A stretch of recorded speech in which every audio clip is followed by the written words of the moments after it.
If you would like to open a demo account with VolumeFX, here are the simple instructions on how to do so. First, you will log into your VolumeFX account. Then click Create Trading Account. Then you will choose Demo Account.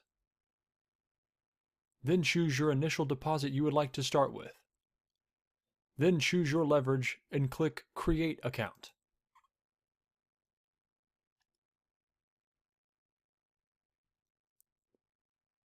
Once you have done this, your login credentials will be found under the dashboard, under Demo Trading Accounts. You will find all of your demo trading accounts found here, with the account number as well as the password. You can then use these credentials to log into your MetaTrader 4 account and begin trading with your demo account.